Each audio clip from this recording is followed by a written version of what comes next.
हम Ayush welfare forum की तरफ से आपके सामने मुखातिब हैं। हमारा डिपार्टमेंट 87 में अलग हुआ था with meagre budgetary allocation and man power, मगर अल्हम्दुलिल्लाह कुछ सालों में आपने देखा है ISM सेक्टर जम्मू कश्मीर के कोने कोने में बेहतरीन काम करता है, जिसको गवर्नमेंट ने भी एक्नॉलेज किया है। जम्मू कश्मीर में गवर्नमेंट आयुर्वेदिक मेडिकल कॉलेज को दोबारा शुरू किया है।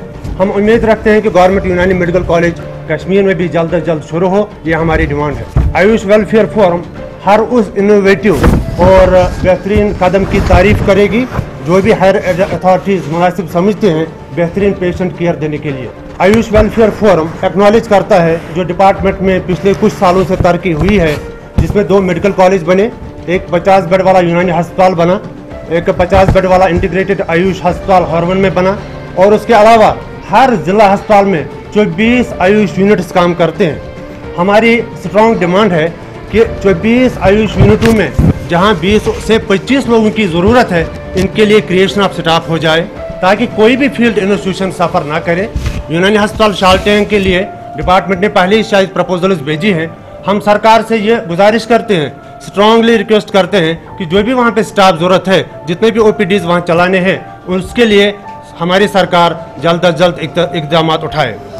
इसके अलावा हमारे पास फार्मासिस्ट ट्रेनिंग के लिए नॉर्म्स इशू किए गए और प्राइवेट आयुष हॉस्पिटल्स को रजिस्टर करने के लिए भी नॉर्म्स इशूज़ किए गए। फार्मासिस्ट्स को रीऑर्गेनाइज किया गया, उनको कैडर अलग अलग दिया गया। डिपार्टमेंट में ऑफिसर्स की टाइम बाउंड प्रमोशंस टाइम पे हुई।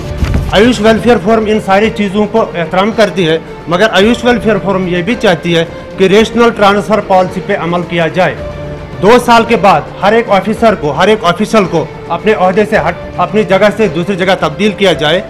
ट्रांसफ़र कोई पनिशमेंट नहीं है, ट्रांसफ़र एक वेलकम चेंज है, और हमारी एसोसिएशन इसके लिए काम कर रही है और हम इसके लिए सपोर्ट देने को भी तैयार हैं। जितने भी दूसरे मसाइल हैं, जैसे पे एनॉमली हमारे डॉक्टर्स की है जो अभी डॉक्टर साहब ने बताई, इसके अलावा जो हमारे NHM और हमारे RBSK में जो 850 के करीब डॉक्टर्स काम करते हैं, उनकी तनख्वाहें भी MBBS काउंटर पार्ट से कम है।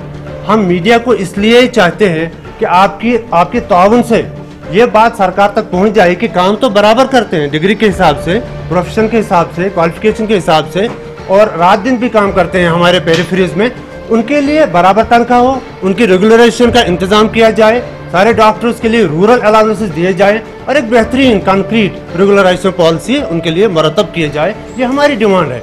मैं ये कहना चाहूँगा कि जहाँ पे एक आयुष यूनिट के लिए 20 लोगों को ज़रूरत है, वहाँ पे सिर्फ 3 डॉक्टर, 1 फार्मासिस्ट काम करता है। इस यूनानी अस्पताल शालटेंग में कम से कम 50 से 80 छोटे पैरामेडिकल स्टाफ की ज़रूरत है, जबकि वहाँ पे 3 लोग हैं। हमारे आयुष यूनिट में एक पैरामेडिक है, जबकि वहाँ पे मेल के लिए अलग, फीमेल के लिए अलग, यूनानी रीजनल थेरेपिस्ट अलग, पंचकर्मा अलग। इसके लिए तो 10 लोगों की ज़रूरत है, 5 डॉक्टरों की ज़रूरत है। और आप देखते हैं हमारा भी जो स्कोप है, हमारी जो डिमांड है, वो आयुष यूनिट में बढ़ी है। हमारी डिमांड जो है वो यूनानी अस्पताल शालटेंग से बढ़ी है, क्योंकि हमने सैलाबों में करीब 2 लाख पेशेंट्स को हमने सैलाब के दौरान, फ्लड्स के दौरान देखा है, और गवर्नमेंट ने इसको एक्नॉलेज भी किया।